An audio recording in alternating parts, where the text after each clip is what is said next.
What up? What's going on? You know, Happy times in Saints land. I believe that we will lose. Oof. Yeah, I mean the not being able to win 2 games in a row has been very taxing. Yeah. You think they would appreciate it if like the fans came out with that chant? It's like it goes all the way through it. You know, it's still I believe that we will lose. Yeah, they'd be like I would think Saints fans wouldn't do that, but you never know. I wouldn't put anything past the Saints fans these days. My biggest question is whether they'll introduce the offense individually anymore for the rest of the season, because I have a feeling they know Andy Dalton will get booed if they do that. No, I agree that they're just going to introduce him as a team, right? Yeah, and they won't say that's why, but like he won't be like completely booed, but there will be audible booing. Absolutely, agreed. If they do it, yeah, and that's not that they would rather not have that. And then just wait. And head coach Dennis Allen. Well, they still do that, and I did hear some boos last time, not like crazy boos, but boos is good. Booze for the booze, right? So we're going to be doing a podcast here shortly. Thanks everyone who's here. We're going to, just letting people join us. We're going to talk about a few things. It's going to be great. Hopefully my audio does not shit the bed like it did last time. Apologize for that. Anyone who listened, it had a lower listenership than normal after the game. And I was like, oh, maybe they just don't like me anymore. But it was like, no, I wouldn't have stayed to listen to that garbage either. So if that happens again, let me know in the comments. I think I got it sorted out. The equipment. Yeah, I think it's a StreamYard thing. Plus it's a being cheap thing, and yeah, one of those things. Yeah, we got a boo AK for those fumbles. That was pretty mind-numbing there. When you're one of your top players, and he's just not a guy that fumbles too. This is just chalk it up to this season. It's just been just so bad with so many different aspects. But I forget the stat that was put out there. He had 2 or 3 fumbles in his entire career that he lost, and then he's got 4 Kamara this year. What's that? Kamara? Yeah, I believe that he's lost. He's fumbled, but I think there was 4 fumbles that he's lost in his career. I'm not positive though. I think he's lost more than 4. Let me see. I think he has lost. I think his career high is 4 in a year. That he lost? Yeah.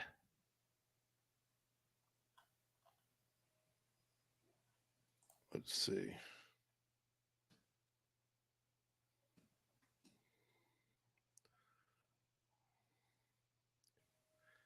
No, he had just 2 lost before. And now he's got 4 lost this year. Well, interesting. Yeah. Well, so he's fumbled 7 times. Right. Exactly. I'm not saying that. I was just saying the ones he's lost. He's only lost 4. I can never get I can never I have reliable places to look for stats, but I can never find that stat reliably. I always have to dive in because I'm never sure. It's are they? This light is flickering on me. It's driving me nuts. You got the strobe going. Yeah, let me fix it.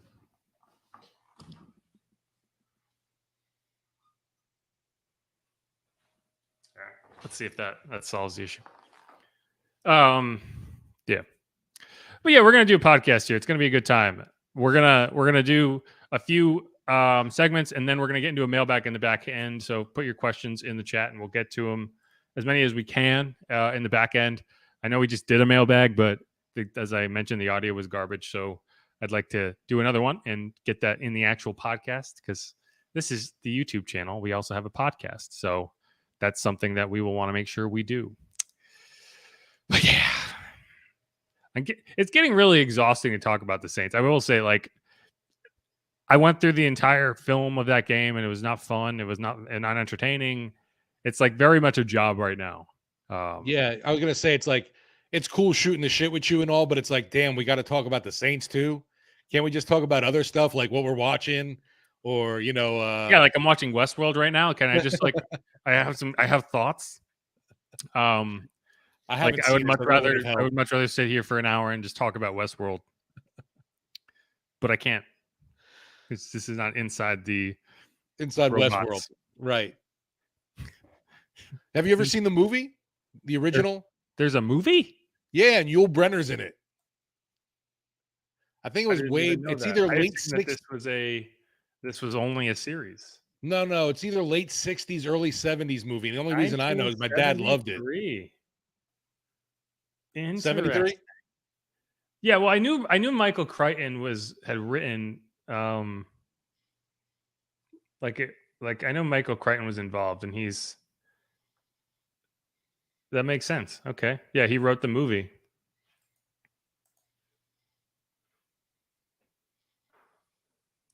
Sequel, Future World. Oh, see, I didn't know that. Okay.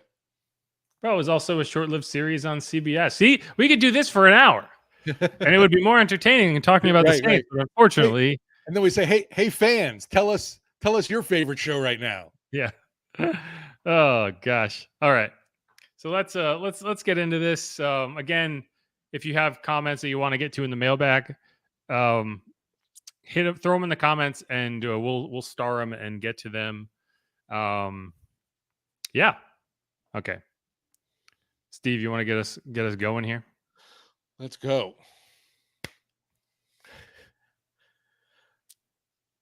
Welcome inside Black and Gold, heading into week 13. The New Orleans Saints coming off another disappointing loss where they got shut out, Jeff. 13-0 to San Francisco.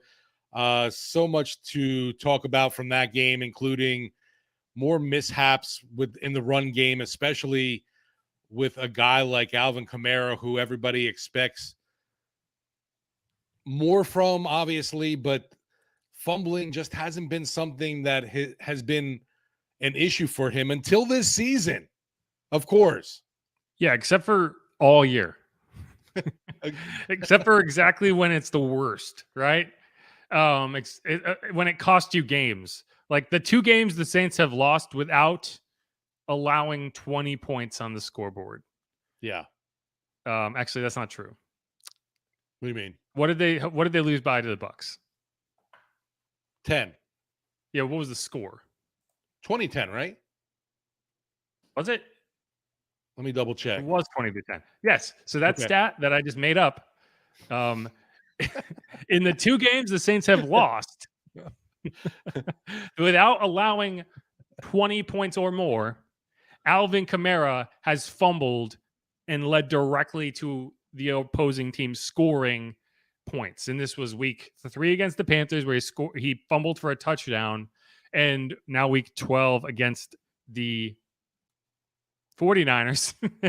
The 49ers, one of those teams, for a field goal, one of their 3 scores on the day. They only had a touchdown and 2 field goals, and one of them was directly following an Alvin Kamara fumble. Against the Panthers, it was actually a fumble for a touchdown. So, like, these are games where those little mistakes, they are massive because there aren't that many points on the board, right? So, like, you could argue that Alvin Kamara was a major reason you lost both of those games, and he needs to be a major reason why you win games, but we're gonna talk more about Alvin. We're gonna talk more about, is there a crisis of leadership on this team, which is weird to say because it's a very veteran laden team, but it's really does feel like there's a leadership gap showing up somewhere. Then we're going to get into more from the film. I went through the Saints 49ers film from week 12. It was not a pleasant experience, but I feel like I've said this exact thing at least 5 times this season. It was just bad football. The Saints did move the ball. The offense did move the ball, so we can talk about that. But, obviously they didn't get into the end zone. It's just weird because they were in 49ers territory like the whole game, and they just couldn't score. If they wanted to go the Bucs route from 2020, where they just kicked a field goal late just to avoid being able to say they were shut out, they could have. They chose not to, which I think is the right move. But we'll get into some of the things I noticed in film.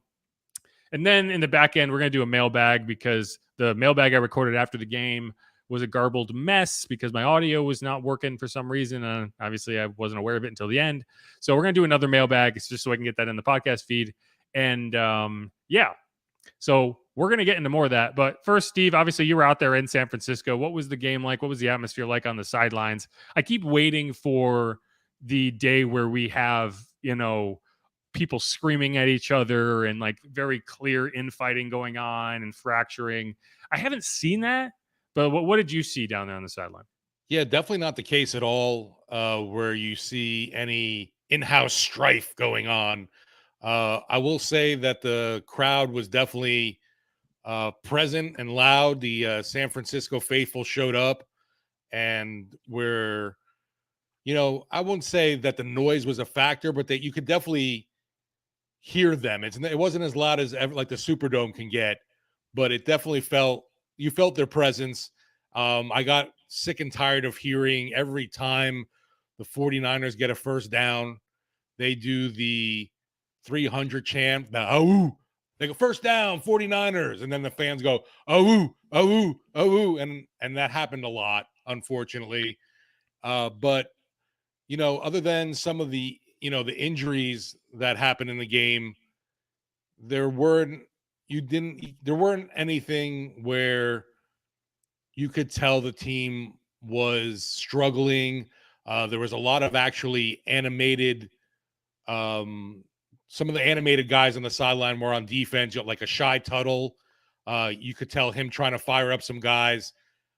And I don't know, Jeff. It's weird because the team has the talent, and they just, for whatever reason, nothing seems to go their way or go right for them either, whether it's by their own doing, by the referees.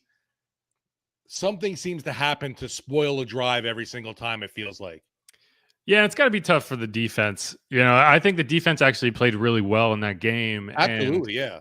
Like, it's like, yeah, Shy Tuttle's over there trying to fire up his defense, but it's like, oh, he's not scoring points. And, we're going to get into more from the lack of turnovers and the one that should have been, which is just crazy that play didn't happen. But we'll get into more of that. But first, I do have to say, Steve, remember when I told you that I partnered with a clothing brand and they sent me a Steelers shirt? Yes. Well, this time they sent me a good shirt. They sent me a Saints shirt. And it's actually nice. It's called Ultra Pro is the brand. It's a nice little shirt. It's like a baseball shirt. Yeah. Like 3/4 right sleeve. black and gold. It's actually really nice. I like it a lot. I'm glad I get to wear it. And so anyone watching, anyone listening on the podcast, if you want a free shirt, I'm going to be tweeting out the details for the giveaway we're doing. So keep an eye out for that. I'm going to throw it in the show notes for this show when it's done. So if you want to go back to the recording, and we'll be giving away one to whoever wins. So they'll have the instructions on how to enter. And yeah, it'll be a nice little giveaway. We can do these every couple of months. Whenever this is this, I don't get anything out of this other than the shirt and the fact that we can give it away to one of our listeners. So that's what I thought it was an interesting little partnership we could start. And I'll throw the link for the actual like place you can go buy them. In the description too. So yeah, I'm glad they sent me the right brand or the right team. Another step for Inside the Black and Gold, moving up in the podcast universe. Our first giveaway. Yeah, our next step would be having you say the name right. What I said, Inside Black and Gold. You said Inside the Black and Gold. I'm gonna have to I'm gonna throw the red flag like in the commercials and go back and listen. Well, we don't need to, because we have it recorded. We can go back. You definitely said it, and that's not the name. Anyway, sorry. Okay, so yeah, that shirt's there. Keep an eye out. There's my Twitter handle at the bottom of the screen. It's at Jeff_Nowak NOWAK. Check that out. I'm gonna post the details tomorrow morning along with the show. So keep an eye out for that. Anyway, moving on. So one of the things that I know people have been critical of regarding Dennis Allen has been his demeanor on the sidelines. And there was an interview with Mark Ingram where he talked about like, oh yeah, if I fumbled, it was an interview with Mark and Sean Payton. I can't remember who, it might have been Kay Adams. And he was talking about how like, oh yeah, if I had done that when you were on the team, oh man, and like people kind of took that as like, wow, Dennis Allen doesn't scare Mark Ingram. Like he's not putting the fear of God in these kids. And I don't know how true that is. I don't know what goes on behind the scenes. But yeah, Dennis Allen is not the most animated person, especially on the sideline. Like you don't see him getting, he'll like have these expressions, but he's never like chewing somebody out. He's never fighting with the refs. And so here's what he had to say about that. And I thought his answer in his interview this week on Monday was actually really interesting because he kind of acknowledged a lot of what people have been kind of questioning. I don't know. I felt like I had plenty of emotion on the sideline yesterday.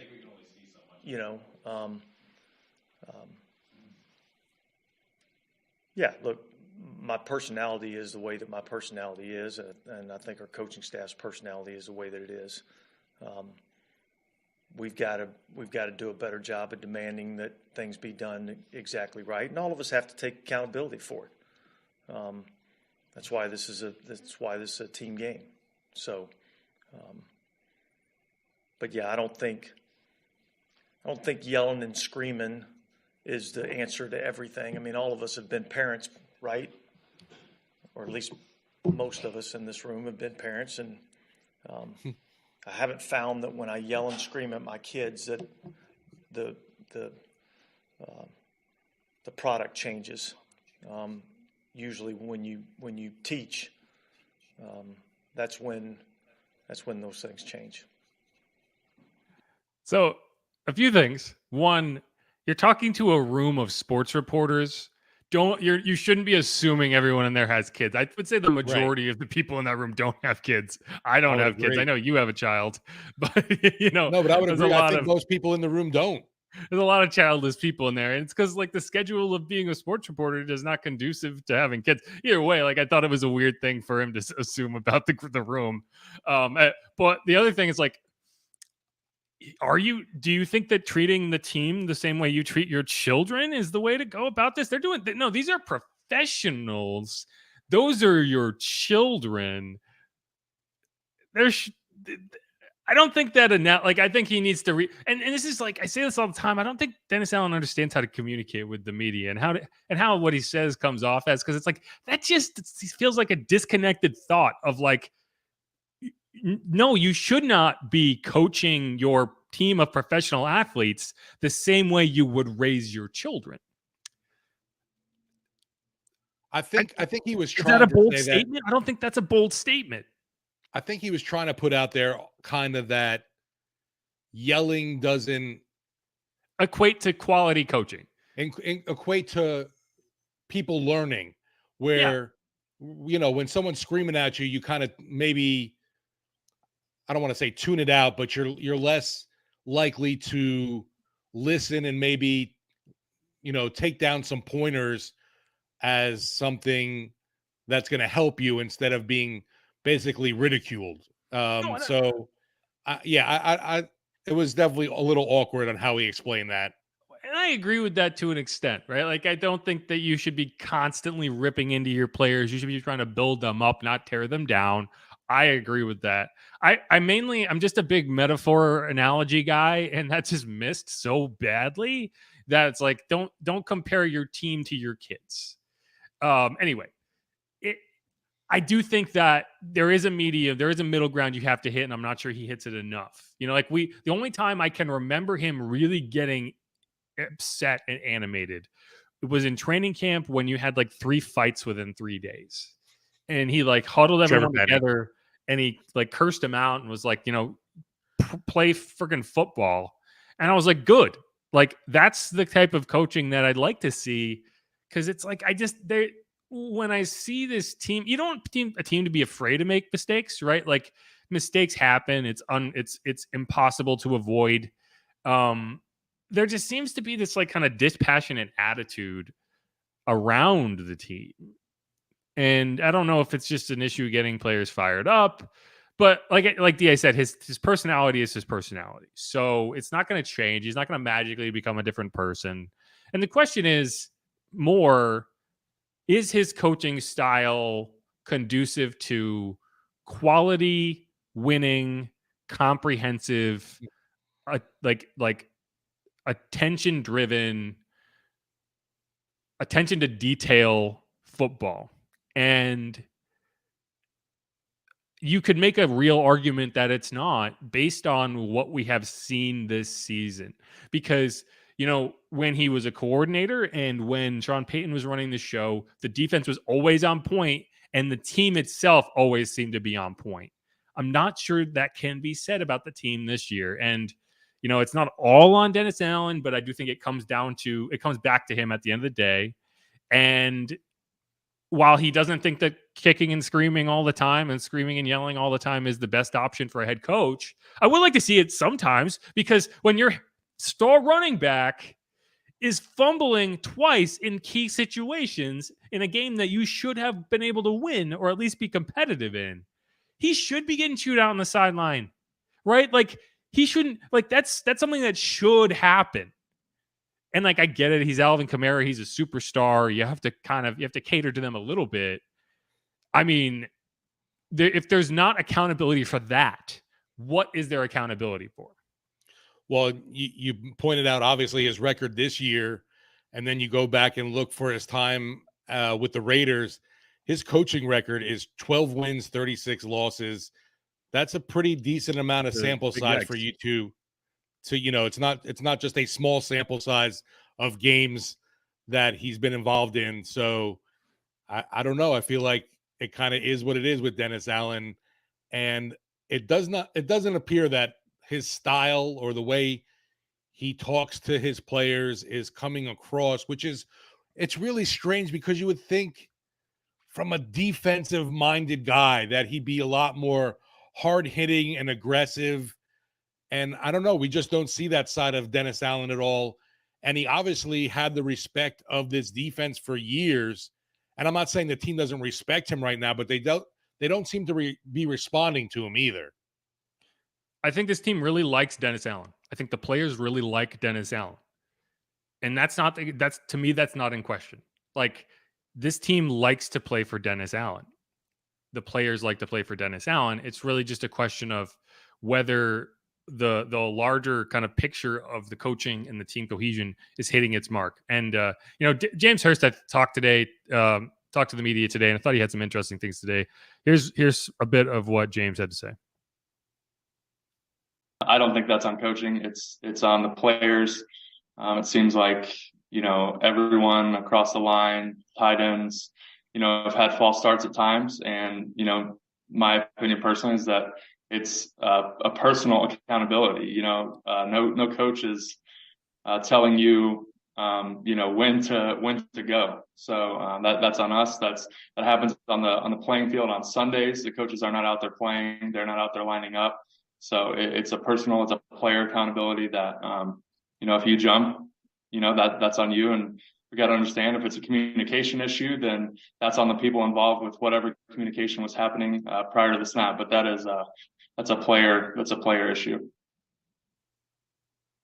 And I think there's merit to that, right? Like we can't, I think it's unfair to heap all of the criticism at Dennis Allen's feet. He is the head coach, so it does eventually get to him. But there is a player element to this, right? I don't know if there's anything Dennis Allen could be doing differently that would stop your star right tackle from false starting on a 4th and 5 snap in a key moment of the game, right? Like, I don't see how that is on the coaching, but it is just a question that you have to continue to answer, because you have to find a thread that you can pull to fix the issue. And these are the same players, right? Like, it's not like this is a brand new roster. It's not like this is a brand new coaching staff. You look at what has changed and what is not working. And that's where you land. But I think that again, it's like, yeah, Ryan Ramczyk should hold himself to a higher standard than that. I'm sure he does, right? Chris Harris should hold himself to a higher standard than what he did in that game. I don't think that illegal contact penalty should ever be called, but that late hit out of bounds right before the only touchdown of the game that set him up at the 5-yard line, that's 100% on the 12-year veteran who should never make that play. So, I mean, fundamentally, I think there are flaws within this team. I think there's a talent deficit in key spots, and I think that there is an accountability issue. And you mentioned that hit out of bounds there. That's definitely an area, a point of the game where Dennis Allen was riled up and angered, which you would obviously expect. But yeah, and you just could feel it the way this season has been going too after that penalty to keep, San Fran's drive alive. You knew they were going to get into the end zone. And just the way they scored on that touchdown too was just absolutely ridiculous. Well, I think that they would have had a first down either way. It was really just, instead of snapping it from the 10, they snapped it from the 5. So like they could have still scored a touchdown there with that penalty or without it. But it was just, it's like the circumstances that went into why that penalty occurred is just such a good example of like the fundamental mistakes that have been being made by this team. And that's like, if that was Alontae Taylor, right? If it was Paulson Adebo, even a second-year player, you'd been like, okay, he's kind of, he's a young guy. He made a mistake. He's a 12-year NFL veteran, and it wasn't close. Like, that's a foul. Like, you can complain about a lot of the calls in that game. That wasn't one of them. That was an easy call to make. He was 2 steps out of bounds. He just pushes him, and it's like, God, man. Like, if that's a 6-0 game at halftime, it's a different feeling. Once it got to 10, you were like, I don't think the Saints are going to score 10. I think that they were going to get in the end zone once or none. No, it definitely felt right there. It was like, oh, great. Here we go. That kind of sealed the deal right there. I feel you're totally right there. Well, and then how they scored with Tyron, like, he got his full hand on the ball. Like, if he was a receiver, you would have expected him to come down with that with one hand. Yeah. He's a safety, so he's not. If he had hands like that, he would be a receiver. And the frustrating thing is, a lot of times you'll see that happen, and it's like he'll tip it up and he'll catch it, right? In this case, Juwan Jennings just happened to be falling at the perfect spot to just catch it. And goddamn Juwan Jennings. He's also the guy, if you remember, in the finale of last season when the 49ers beat the Rams, he was all over the field in that game. He's a Saints killer. he had a really good game. A guy who I didn't even know how to spell his name until that game.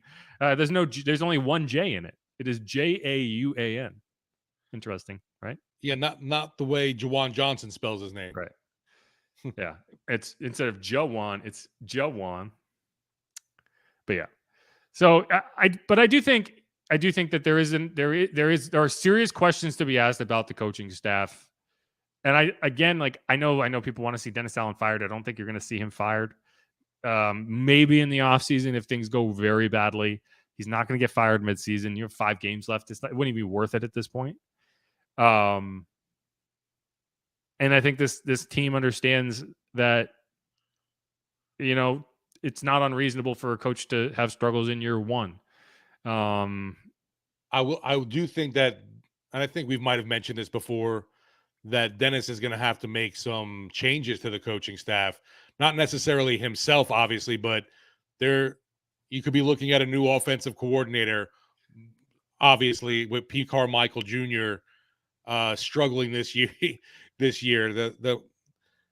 It doesn't seem like there's a good game, and then it seems like 3 or 4 bad games.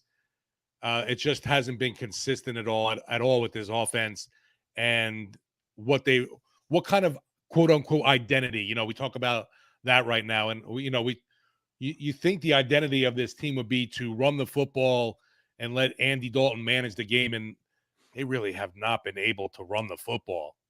Oh, that would be one hell of a decision if DA went and fired himself. Like, yeah, we need to make changes. We need changes. I'm out of here. No, I agree. Like, I think that's where you land, right? You say, okay, we're not going to make sweeping changes on this team, but we need to find areas that we can make adjustments. And I think that, yeah, I like Pete Carmichael. I think he's a really good football mind. I don't think that he is a great fit to be the leader of an offense, right? Like, he is a coordinator through and through. And when you have a defensive head coach, you effectively need your offensive coordinator to be the head coach of the offense. And it was the main reason I didn't think he was going to get the job. And I don't think he wanted the job. No.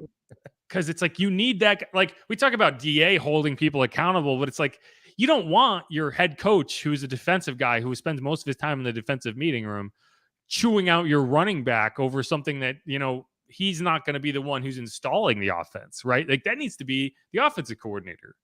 And I just don't know if he's a powerful enough personality, Pete, to do that, And so like that's where I would start. I think the defense has been fine. I actually think that they played really well in that game. Absolutely. And it's really just a question of like, what is this Saints team? What is their identity? Obviously, we thought they were a running team, and they proved early on in that game they could not run the ball. And we're never going to try. I don't know what it is, but I think that's where I would start. Is the offensive coordinator, and that's why I thought like maybe they could make a hard run at Eric Bieniemy to kind of be that guy, but they didn't, and so you kind of land back there again this year. But yeah.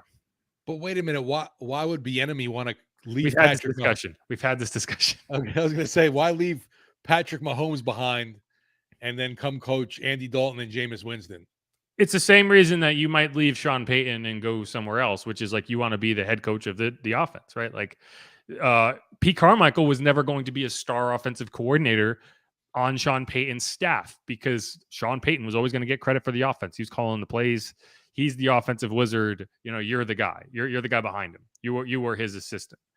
That's the same case in Kansas City. Like one of the reasons I think Eric Bieniemy has been passed over for head coaching jobs is because it's like, well, Andy Reid calls the plays. Andy Reid designs the offense. What do you do? And yeah, so like that's why I would say like he might have made that. He clearly, I don't know if they offered it to him. I don't know if that was even on the table, but that's he's still there. I just find it hard to believe he'll make a lateral move with the lack of talent. You offer him enough money, they will. Right. It's not money lateral bug, if you're getting a 200% raise, right? I mean, and you're not paying Dennis Allen through the roof, so you should have money to throw around that you aren't paying to Sean Payton anyway. Well, we have talked about that like at length, so we don't need to go into more. But I do think we've talked about this. Alvin Kamara, he hasn't spoken to the media in the last 4 weeks, and I think in the locker room after the game, he said it's on advice of his attorneys that he's not talking to the media, which I don't like that excuse.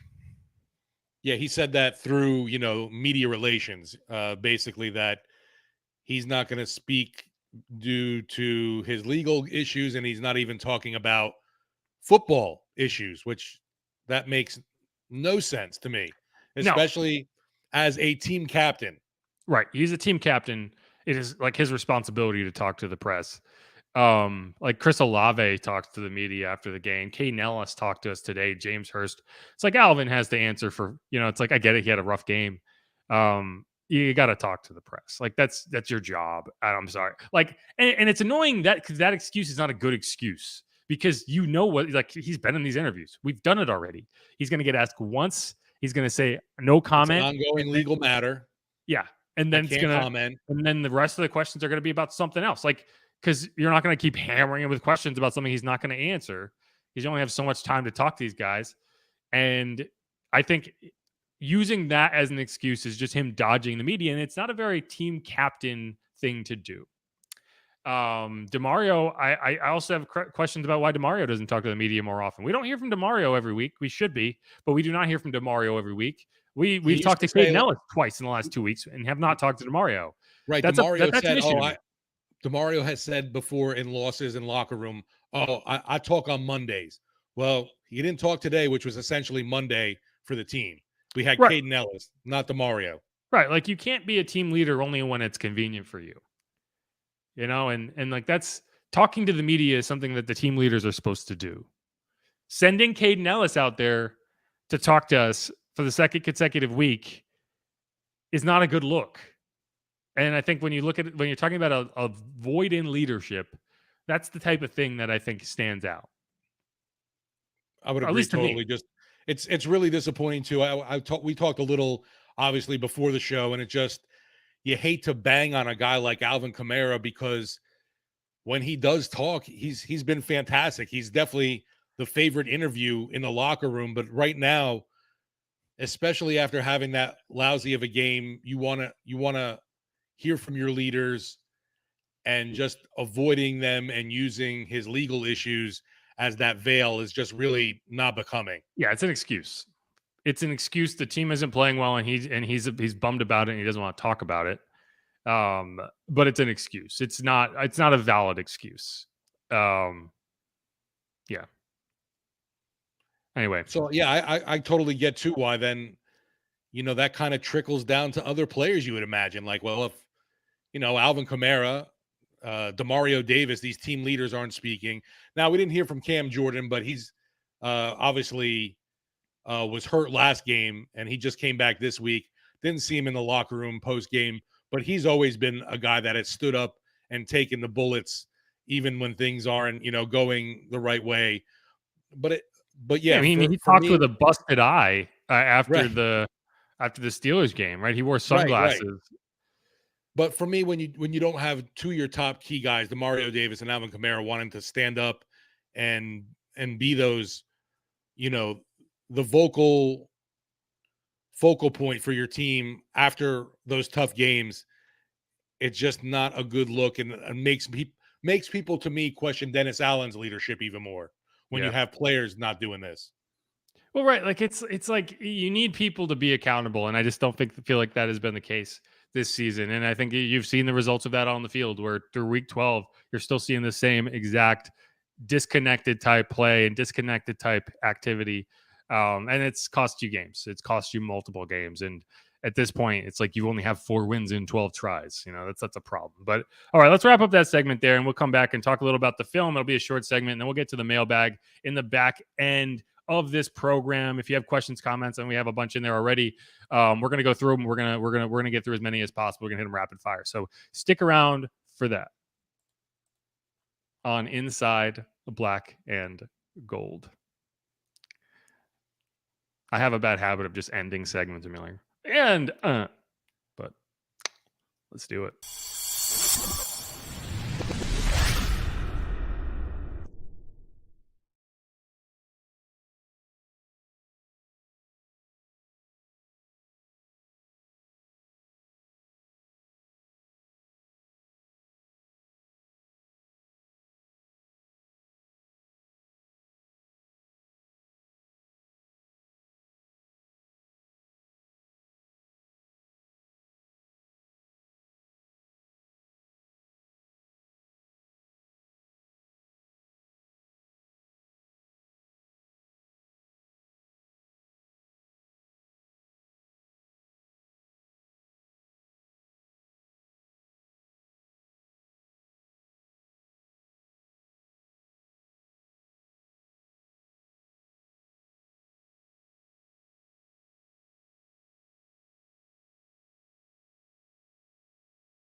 And we're back here on Inside Black and Gold. I just have to say, USA, USA, because we won.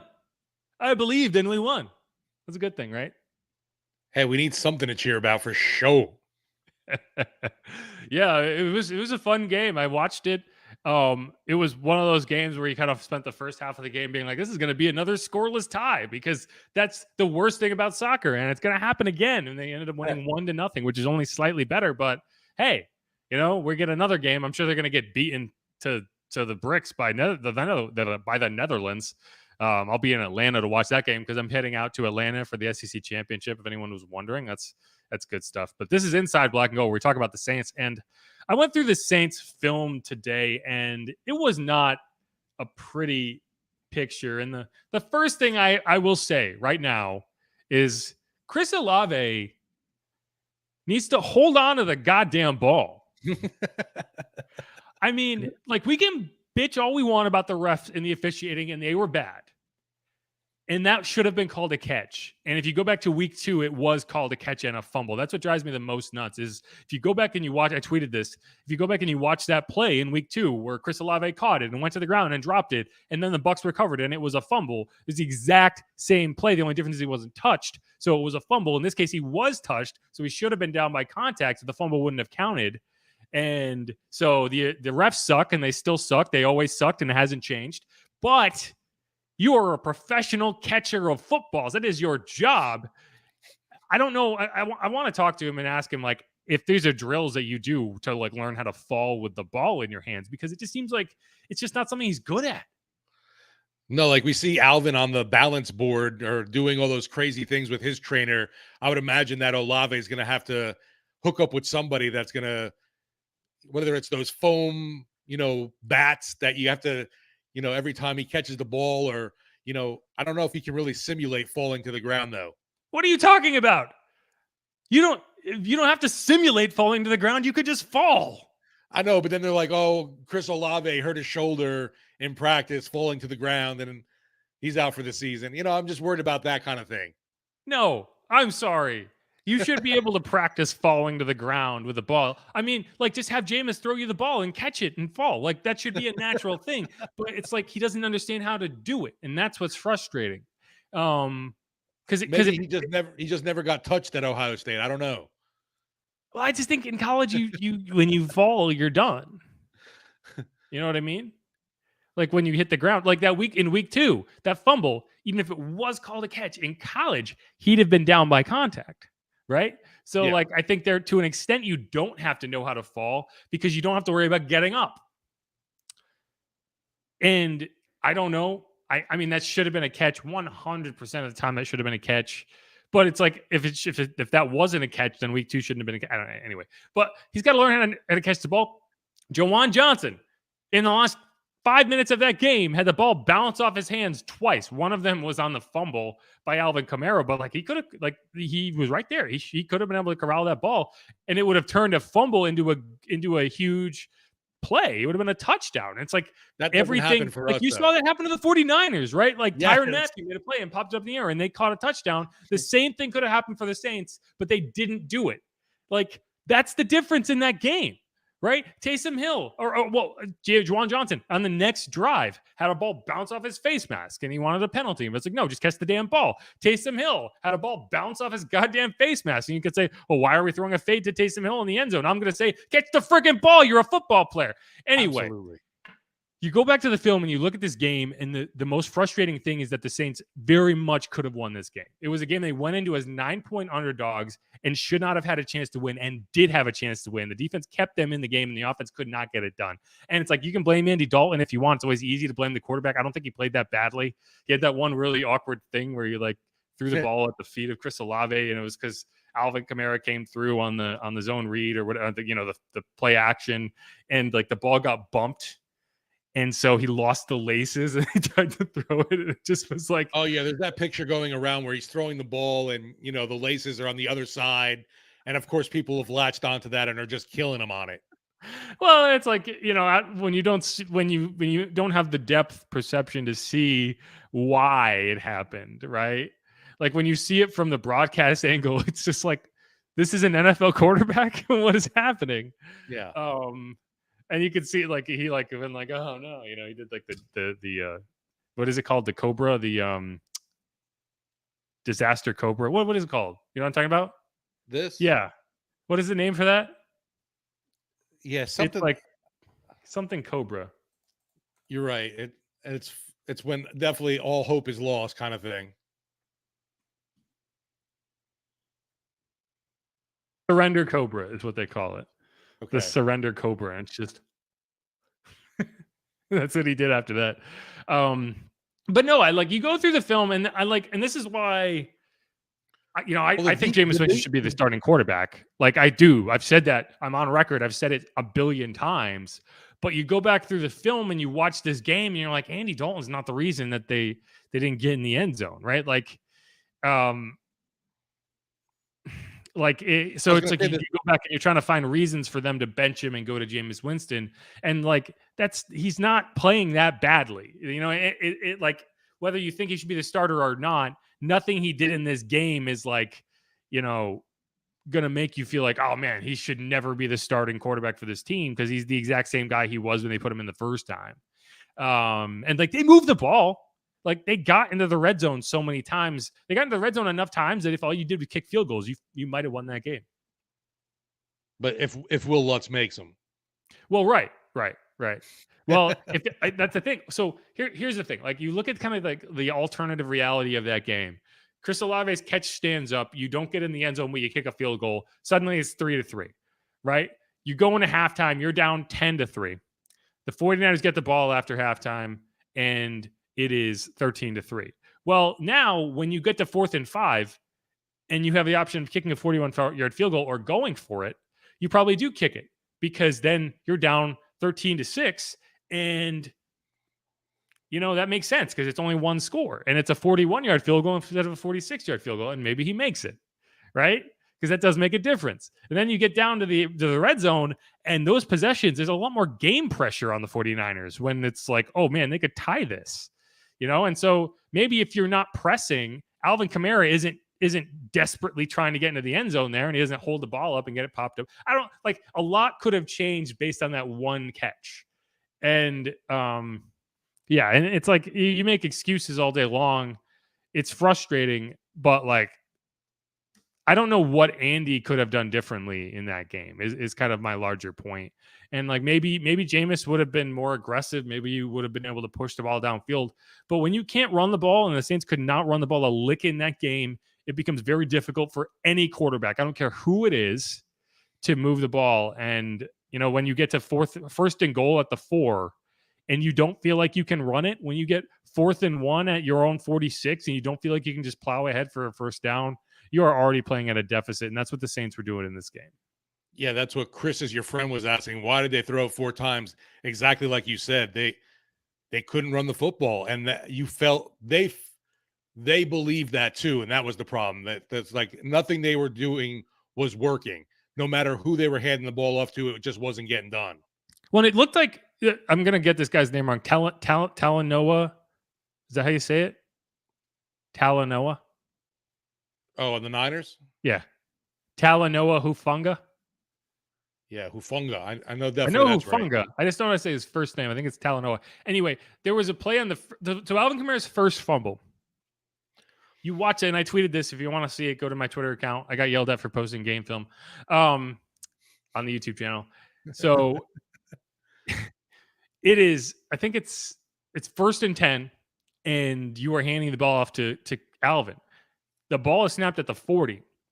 He has to make Hufanga miss at the 35-yard line. Like, and the reason is he came up late on a blitz, and you would have thought that he knew the snap count based on the timing with which he got up there. And like, it was so like no one saw him. And that was another thing. I think it was pretty loud at that point because you could see like Kevin White, Ryan Ramczyk, Traquan Smith, they were all looking in for the snap. And so he literally just ran by them blind because they had to look in to see the ball, and he just went in behind him. And so like Alvin made him miss. But I have a feeling that when you look if you're Alvin and you're like, that you're already having to make a move in the backfield. And then it's like maybe your ball security isn't where you want because you're already out of sorts. And I have a feeling that might have played a role in that fumble. But it's like there's clearly a tip going on there. Like he knew the snap count. It was not a guess. It was too perfect to be a guess. And then he doubled down on that because on the second drive, he did it again. And he perfectly guessed the snap count and got in on a blitz. And it actually didn't. You actually got the benefit of a Taysom Hill false start. Because if it wasn't a false start, he was going to tackle Mark Ingram in the backfield for a 3-4 yard loss. And you're going to be looking at 2nd and 14 instead of 1st and 15. And it's like that. The one time you can be like, oh, maybe he just got really lucky. The second time it's like, no, he is keying on the snap count, and you are doing something that is tipping off the cadence to him. And I think that, and James Hurst mentioned this, they changed some things up after the first couple of possessions. And I think it worked because he didn't really get that perfect run in the rest of the game. But it's like that's not a good thing when you're an offense and you're like, man, they know exactly what we're gonna do and they're ready for it. And that's what it felt like in this game. Yeah, you're talking about Hufanga. That's a guy that was a 5th round draft pick and is having a hell of a sophomore really season. Good. He's really good. He forced that second fumble too. Right. And I mean, I see in here too from Chris, is your friend, saying Taysom Hill 4 times, hell nah, he's going to get a TD. I don't know what makes you believe that. They were dialed in on Taysom. That might be one of the few games I've seen him actually struggle as a runner. I think he only ended up with like 2 yards a carry after that game. And he got hit hard. They were definitely locked and loaded on him, and he wasn't able to do anything. Yeah, I mean, I would like to have seen them try, but I don't think it would have worked. I really don't. Like, and I don't think the Saints thought it would have worked either, or else they would have done it. Because you saw them like they could run it in non-running downs, right? Like you saw them have some success on like 1st and 10, 2nd and long, but like you would not see them have success in 3rd and short, in 4th and short, in 1st and goal, 2nd and goal, 3rd and goal. Like when the field is that compressed and they don't have and they can just crash the safeties down, you are not going to be able to run. And that was a problem. And I think part of it's Josh Andrews, right? Like Eric McCoy is really, really, really, really good. And Josh Andrews is not. Like, I don't want to hate on Josh Andrews. He's a backup. He's doing his job, but that's like when you lose your star players, that is what happens is you have to find ways to win without them. And not having your star center makes it really difficult to run up the middle. Right? Like we're not talking about getting to the edge. We're talking about like 4th and 1, 3rd and 1. You want to just be able to plow ahead, and the guy you're trying to plow behind is your center. And obviously there's a guard on either side of him, and you have to pick a gap, but that makes it difficult when you don't trust the center to be a road grader like Eric McCoy has been. And I think I want to see Trevor Penning get on the field more, because I think he is an asset in those situations. I think he struggles in pass protection, and he did in this game. That face mask penalty, and I tweeted this too, it was a good call. They didn't show it on the broadcast for some reason. I don't know why they didn't show it on the broadcast, but you can see it on the All-22. He gets his hand up, and Nick Bosa's face and kind of yanks him. And so it was a good call. And the flag came out long before the DPI penalty came out. So if you're one of those like, oh, it's, they only threw it because they wanted to negate that. No, it came out first and it was the right call. But like his asset in the run game, I think, is what's going to get him on the field sooner rather than later. Like I like James Hurst. I think James Hurst is solid, but I don't think that he's a good enough blocker in the run game. And this needs to be a running football team. And you saw how difficult things can be when you don't feel like you can run the ball, when you don't feel like you have the pieces to block in the run game on 3rd and 4th and short. And yeah, you get shut out for the first time in 2 decades when you can't run the ball. And obviously you're going to need this run game to show up Monday Night Football, because the Buccaneers are, I don't know if they're still as stout as they were, but they usually the past couple of years have had a pretty good run defense as well. And yeah, I'm anxious to see more of Trevor Penning. And that was definitely, you mentioned that hands to the face penalty that negated the defensive pass interference, the offensive pass interference, right? Yeah. No, defensive pass interference. Yeah. That was a big buzzkill. And, you saw the players on the sideline at that moment, reeling from that. And obviously those things are going to happen, but man, oh man, I'm telling you, just there's so many times where you see this team trying to put something together or have a big stop, but there's always that little minute thing that comes up and ends up hurting them. It's been really tough this season. Yeah. And so one of those things was a illegal contact penalty that negated an Alontae Taylor interception. It would have been the first of his career, and it would have been a massive momentum swinging play in that game. And that seemed like a BS call to me. It was a bad call. I mean, like by the letter of the law, right? You could have called that illegal contact. But if you're calling that illegal contact, then you need to call every other play that's similar to that illegal contact. And that if you did that, you would end up calling illegal contact 40 times a game, because that's just contact. Like, it happens. It's impossible to not, and like, sure, maybe he kept him a little longer than the 5-yard line, but it was nowhere near the play. It wasn't like that was where the play went. It didn't affect the play. And that was an instance where the flag came out well after the interception. And it was kind of like you watch a basketball game and you see a guy get fouled, and then, the whistle doesn't come until he misses the layup, because they didn't want to give him an and one, but because the foul made him miss the layup, they gave him the foul. And it really felt like that. That's what it felt like. It was like, oh, well, since it got intercepted, I should call this. And it was like, so if it just bounced off his hands, maybe you get away with it. But it's like, that's not a good look. And I thought Caden Ellis had a really interesting insight on this. And it's because of what he referenced, which fans probably remember that from last year. Got taken away, and at the time, you don't know what it was. For all you know, it could have been the most egregious penalty of the year. But then watching it, Drew Brees posted it. I don't have social media, but the guy showed me on the plane, and that's frustrating and it hurts. And sometimes, like, at the end of the day, everybody's human. At the end of the day, everybody's going to make mistakes. I remember I had one last year against the Titans, and they took away Marcus Williams' interception because they said I hit a guy. I hit Tannehill in an egregious way, which was not true. And everybody's human. Everybody makes mistakes, and I'm just excited because I know Tate's gonna get out there and get another one, and I'm gonna celebrate double as hard this time because it's kind of in the bank for him now. It almost almost sounded like he said Taysom. He said no. He said Tay's gonna get out there and get another one. But no, it's like, I'm glad he brought that up because it is very similar, and it's like officiating can be bad, but when it negates a huge play in the game. And it's a momentum swinging type play, it makes it even worse. And that's what happened against Tennessee last year. And it's a really good callback from him because he was the guy who got flagged. And it was a roughing the passer penalty where they said he got up and hit Tannehill in the head, but he really just hit him in the back. And Tannehill went down, but it was like right as the ball got thrown. It wasn't a late hit. And the ball got tipped up. Marcus Williams came down with it for an interception. And it got negated. And instead of a turnover, it ended up being a touchdown later in that drive for the Titans in a game that the Saints lost by 2 on a failed 2-point conversion that Trevor Siemian was throwing to Mark Ingram.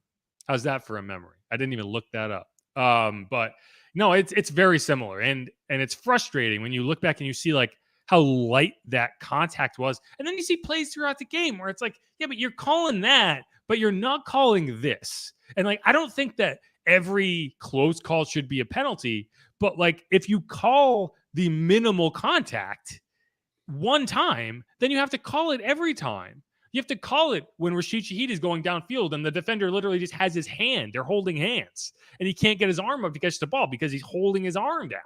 Like, you have to call that too. You have to call it when Chris Olave is coming around and he's trying to make a ball and you come over the top of him and knock him. Like, you have to make all of the calls. And instead, they made that call on a play that completely changed the game for the second time in the day. They made a second game-altering call that didn't have to happen. And it's just, oh God. Like, and it's like, you can't give the Saints a pass because they put themselves in these situations. But it's just so frustrating. And it's like the state of NFL officiating is like, give us robots. I've been watching Westworld and the robots are doing really good in that. They seem to be successful. They seem to know what they're doing. Why can't they make the calls in the games? I don't know. It's just frustrating because, too, it's nonstop against the Saints. It seems like there's so many bad calls made against this team. It almost seems personal. I'm sorry. It does feel that way. It feels personal, just like it feels personal against Brian Kelly, who had a press conference where he was just like, we need to stop reviewing every play. It's really annoying. I don't like it. And then ever since that point, every review has gone against LSU. Right. Every absolutely. single one. You will not convince me that the refs aren't like, yeah, that guy. Okay. So I do want to give us one positive film note. And it is the guy that we keep heaping praise on. It's the guy we just heard from. And it's Caden Ellis. He had 14 tackles in that game, 12 solo tackles. And the play I'm going to draw attention to, and I'm actually going to show you, even though the powers that be told me I'm not allowed to show all 22 anymore, but they're wrong, so I'm going to do it anyway. This reverse by Deebo Samuel, that the 49ers scored on a play like this against the Cardinals last week. And watch what Caden Ellis does to track this down.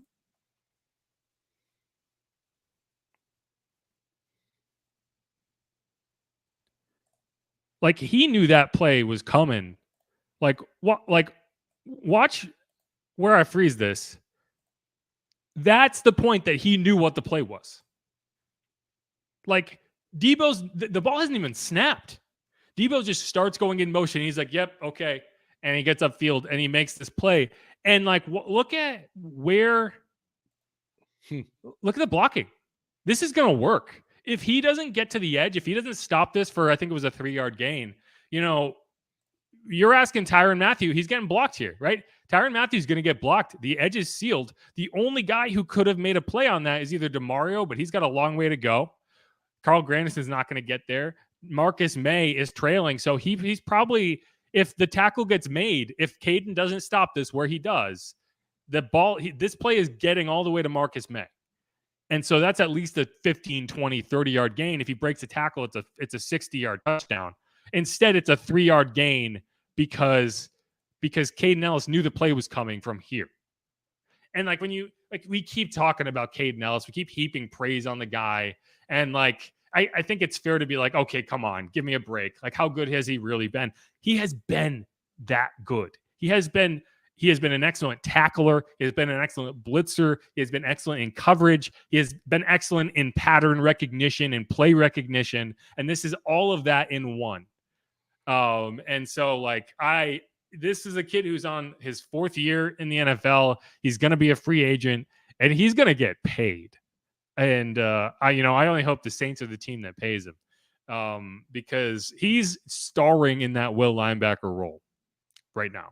Starring, and it's not even a question. He's not a guy who's just showing up and being solid in his opportunity, like Zach Bond, for example. I thought Zach Bond had a solid game. I wouldn't say he starred in that game. I'd say he had a solid game. Caden Ellis has been a star in the last 3 weeks of the season, and I didn't see it coming. I really didn't. No, what's crazy too is he's filling in for the guy that was having a big breakout year, and Pete Werner too.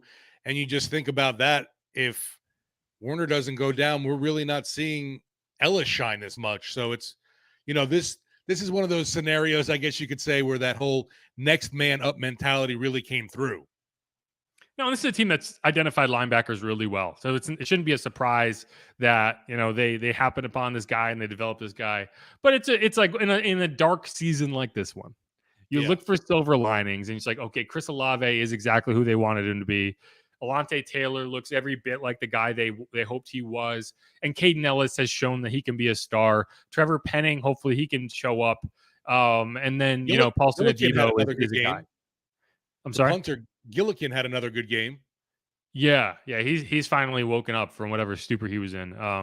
But yeah, so like that's when you look at like, okay, what does this team have going for it going into next season? Obviously, they don't have a starting quarterback of the future. They don't know, but they do have a lot of intriguing young pieces that they've been able to draft. And that's why my main criticism of how this team has operated and how I want them to adjust is to stop over leveraging draft assets to move up and just start drafting the guys that you are high on.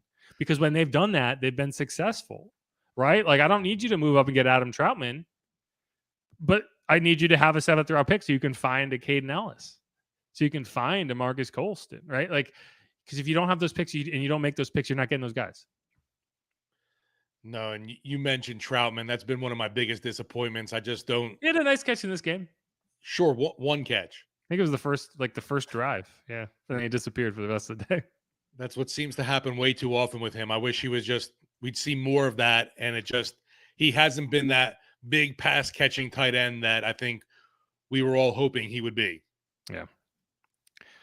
All right, let's wrap up that segment there. That was the mailbag edition of this here podcast. And that was the film study edition of this here podcast. And we're going to come back with a mailbag to get into all your questions. I'm sure they're really friendly about Dennis Allen and company. Keep it locked on Inside Black and Gold.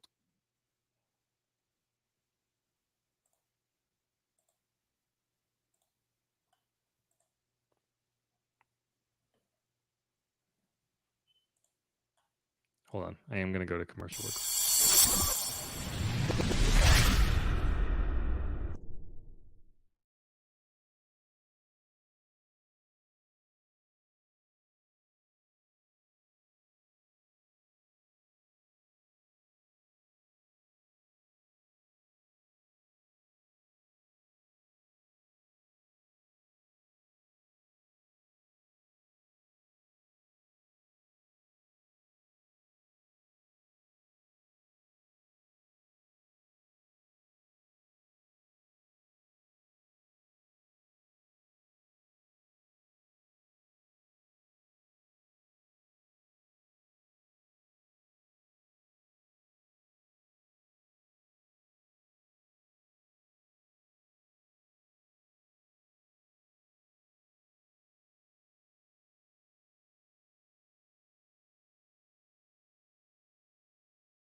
All right. Still there, Steve? I'm here. Okay. So this is going to be an off podcast conversation. So these have been really long segments.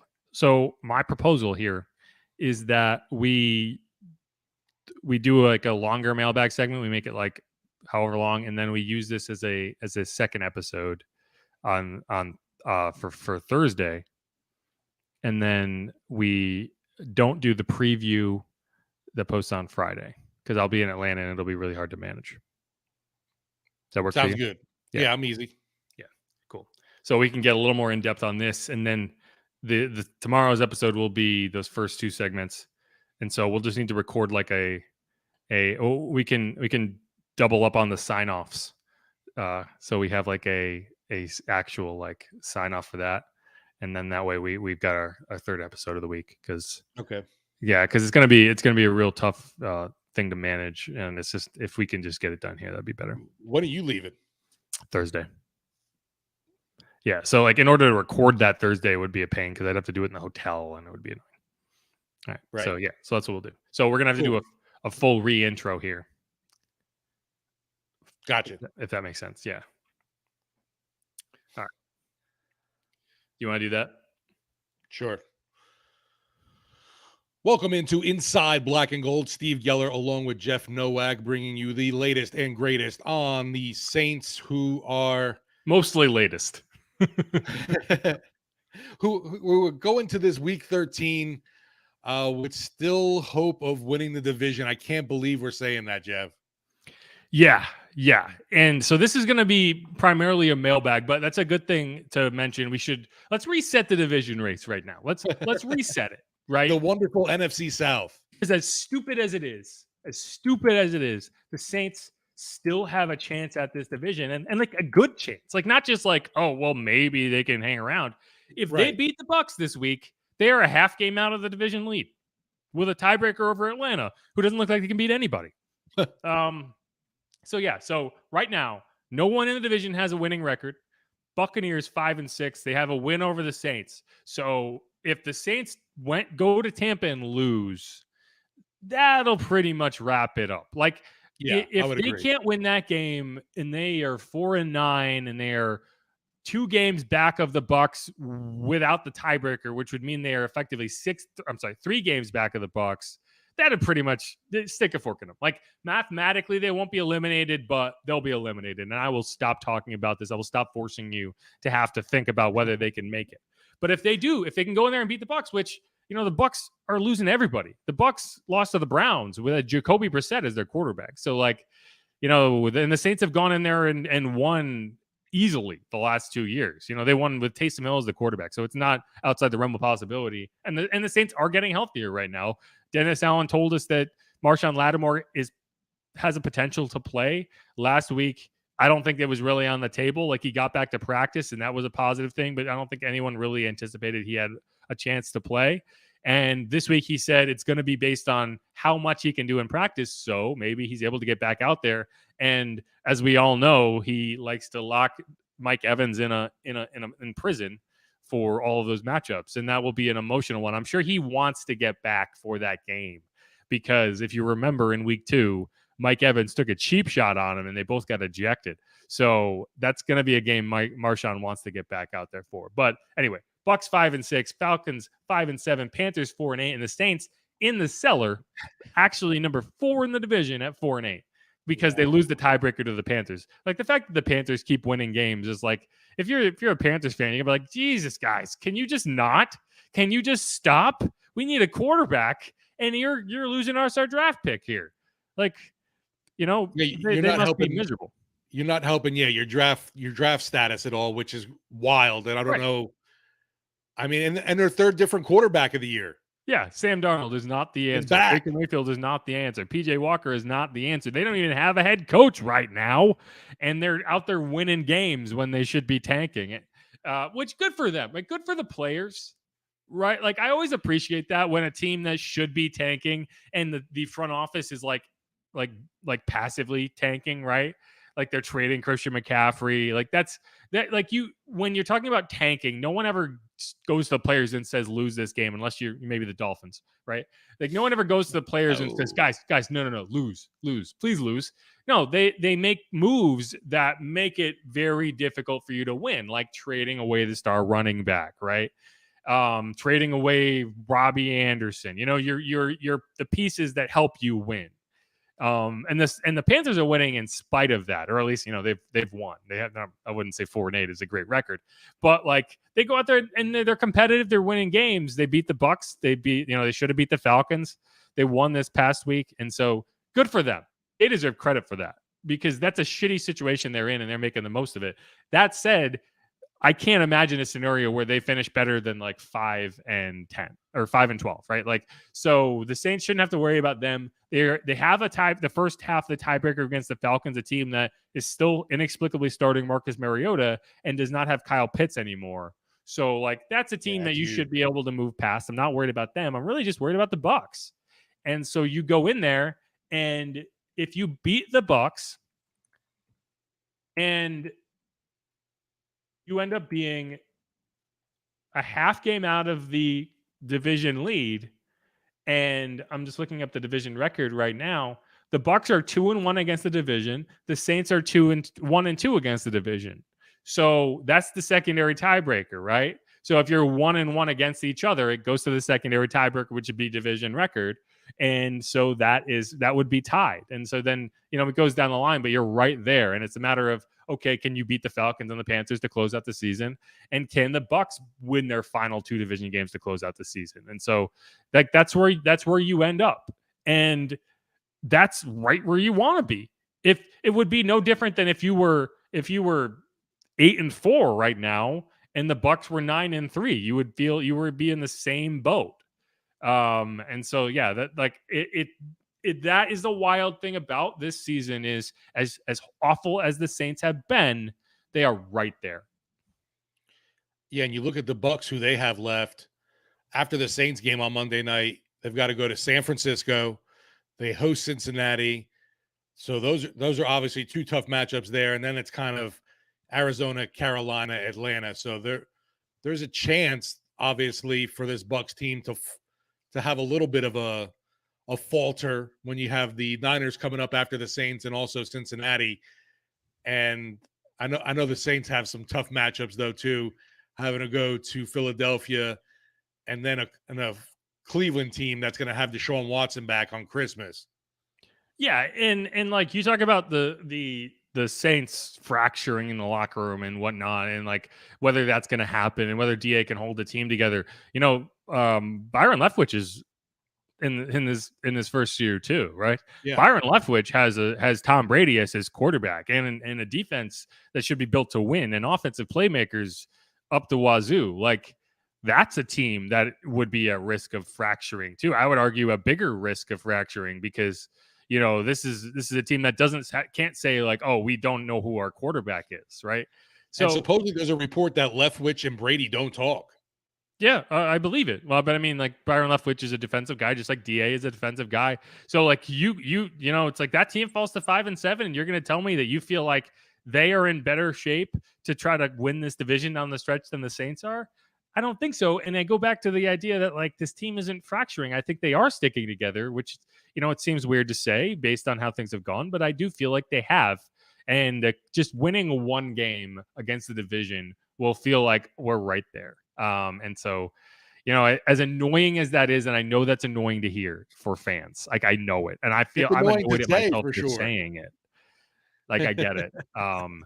But like all you can say is like, okay, worst case scenario, there's meaningful football to watch and the second half of the season in the worst season that you can remember in decades. There's meaningful football to watch.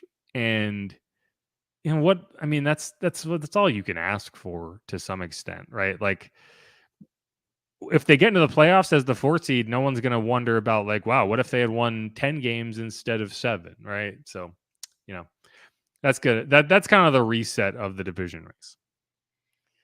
Yeah, and I agree with you. it's annoying to talk about, but it is what it is. The Saints, and it's not just mathematically. Obviously, the Saints are still very much in it for the division, but this is definitely a must-win Monday night. Yeah, right. Like when you say like, oh, they're not mathematically eliminated, that's you saying like, well, yeah, there's virtually no chance.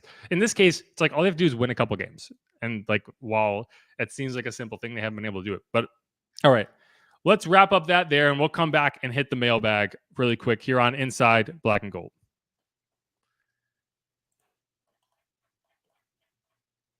You saw 2 minor Saints news. What's that? Cat tweeted out. Hold on. Where is it?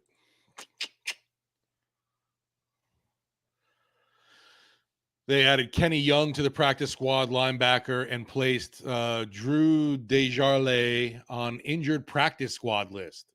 I didn't know that was something, the injured practice squad list. Very minor Saints news. Yeah, exactly. That's why I was like, it's not even really worth getting to. Yeah, I'm not even going to include that in the podcast. Right. And we're back here on this Week 13 edition of Inside Black and Gold. I'm Jeff Nowak alongside Steve Geller. Make sure to hit that subscribe button wherever you get your podcast, please. I appreciate it. Give us a rating. Give us a review. Tell us what you think. Tell us what you don't. What does that mean? Hopefully a lucky Week 13, right? Hopefully. And so this is going to be the mailbag edition. So let's get into it. I've started a whole bunch of questions here, and let's start with this one. Chris is your friend. Apparently, he follows me on Twitter. I don't know what his Twitter handle is, but he's mentioned that he talked to me on Twitter before. But so Chris, glad to have you. Says Dennis is not going to make anything, as he said. He's quote okay with the guys in the locker room, and Andy is playing well enough. That he's going to ride with Andy. Like we've talked about this. He's going to ride with Andy. And I don't like it. I would like to see Jameis. Like I said, like day one, I've kind of said, like, if this is going to go down in flames, I'd at least like to see Jameis drive it into the ground, not Andy Dalton, not the Hindenburg that is Andy Dalton. But, I do think that Andy has played well enough to win. And I don't think that he's what's costing you games. Like, he didn't throw an interception in that game. Like, he didn't make any terrible mistakes that cost you points. Like, that was on Alvin. So, like, I think Bobby Hebert said this, and it was like, yeah, you could put Jameis in there and have him throw balls off people's faces too. It wouldn't change anything. And I think that's a good point. Like, so yeah, I mean, I think DA is going to ride with with Andy until the wheels fall off and the wheels don't have any lug nuts left on them. But yeah. But does it say something about that guy who's under center? Because I mean, Dalton's 3-6 now as a starter. I think Andy has done a solid job. I think that your expectations for him should have been around what you've got, right? Like, he's moved the ball, he's been effective, he's run the offense well, and you kind of take it for what it is. But I will say, like with the comment that says, yeah, he's going to ride with Andy. I agree. There's no scenario that Jameis gets back in the game, Jameis gets back in as the starter, unless Andy Dalton gets hurt. And I'm not, wishing for him to get hurt. I'm just saying, like, Jameis is the backup. Right. He's made that commitment now. Yeah. Like, that's as annoying as it is to say. That's the read I have. I don't think, I would be surprised if Jameis is on the roster next year. Because I don't think the DA wants him as the starting quarterback.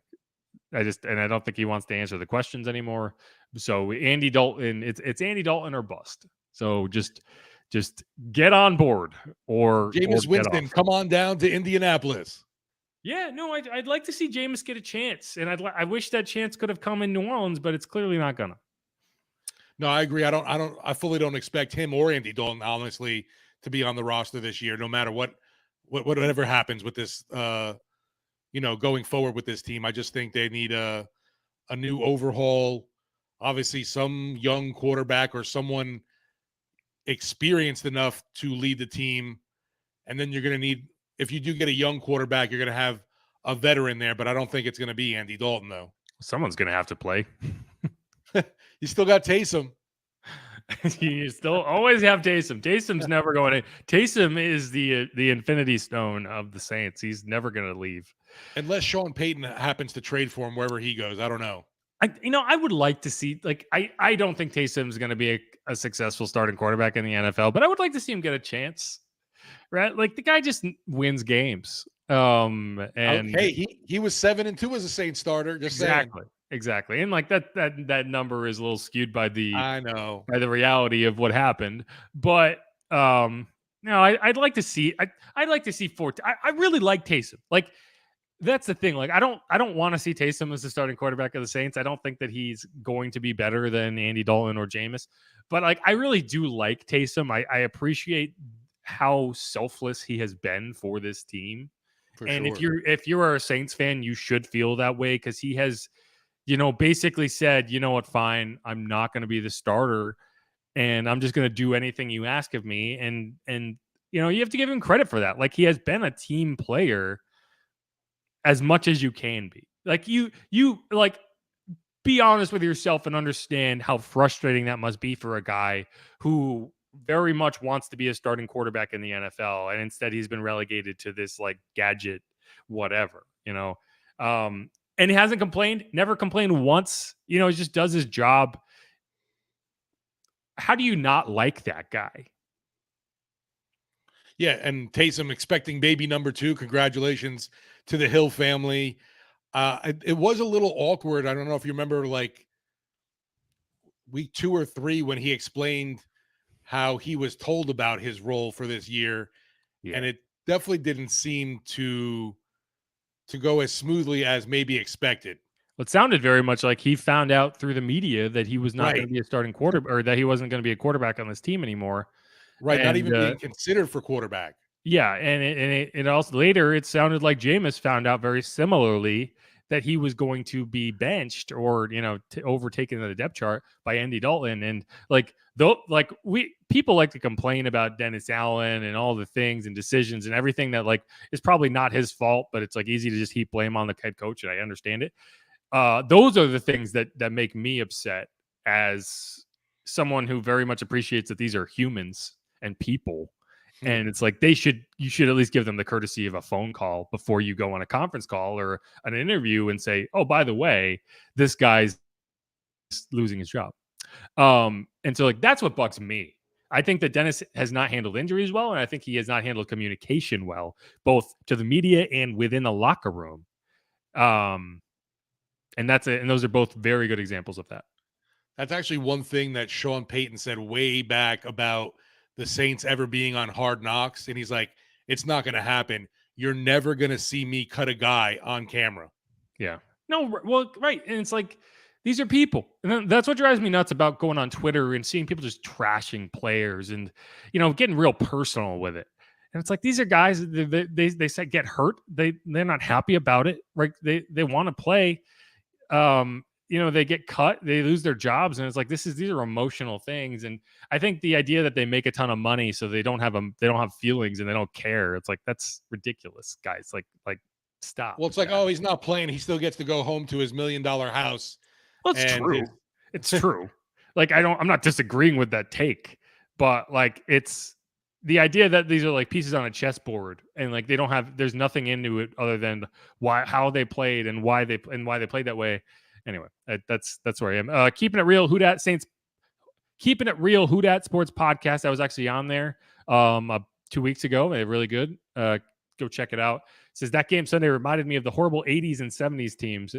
Right. Yeah. I'm sure the Saints got shut out multiple times in the 70s and 80s.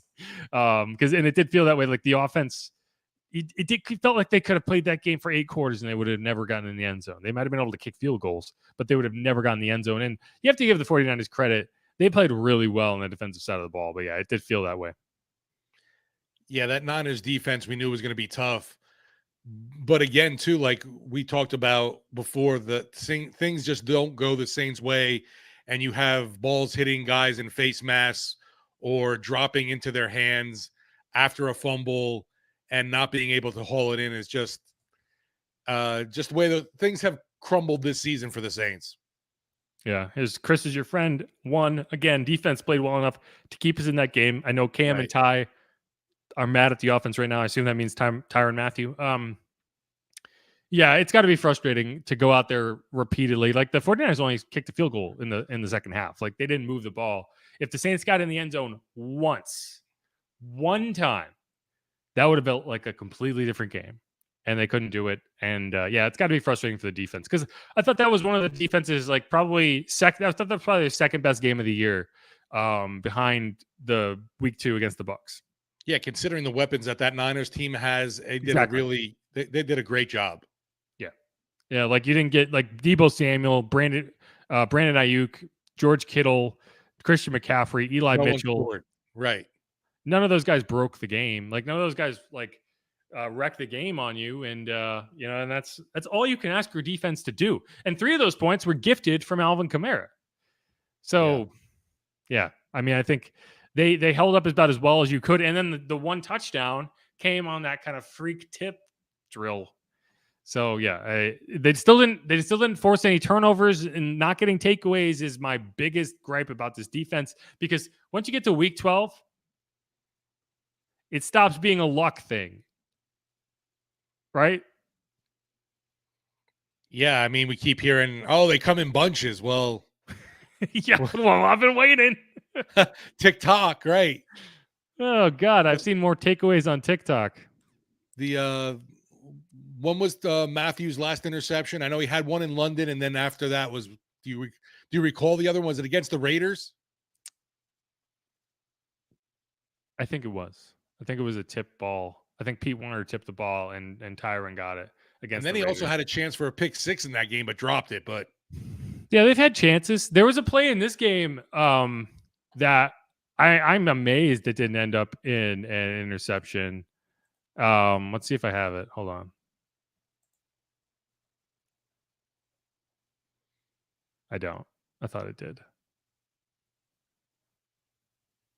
Oh, I did, but I didn't convert it to the file it needs to be in. Never mind. But yeah, there was a play. I think it was in the third quarter. David Onyemata got in, and it was like nearly a sack, and then the ball got tipped up. Oh no, I'm sorry. The ball got thrown off of David Onyemata's face.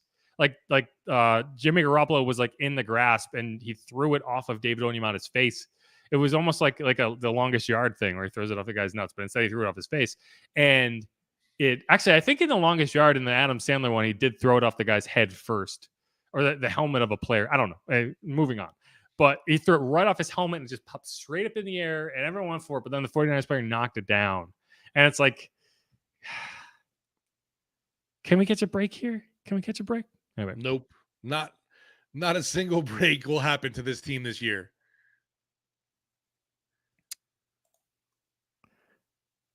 It's like, I mean, I think we've seen a few of those. There haven't been a ton, but there's been like those slow-mo moments where the balls just seems to be hovering there and the Saints aren't able to get to it. Yeah, it's just that this season is broken. Here's Keeping It Real, Who Dat Sports Podcast. Again, teams take on the personality of their coach. No excuses. This team is just not responding. Why subject the organization and fan base to more of the same? Everyone is not head coaching material. And I think that's a good point. This team is playing very much like Dennis Allen's personality, and that is flat. Oof. You know what I mean? Like Dennis Allen isn't a fiery guy. I don't see this team as being a fiery team. Like I don't think they get emotional. I don't think, if you had to put a personality on this team and how they played this year, it would be very much Dennis Allen's personality of like the same every week, not too exciting, not anything like crazy, just not fun. Maybe that's why he sticks with Andy Dalton, because he's one of the worst, guys at the podium. No offense, I'm just saying they're both boring. Andy Dalton is just not interesting to listen to. He's not. They're both very boring people. So I mean, they sit in a room and it's like, yeah, they just jive. They understand each other. They're speaking the same language.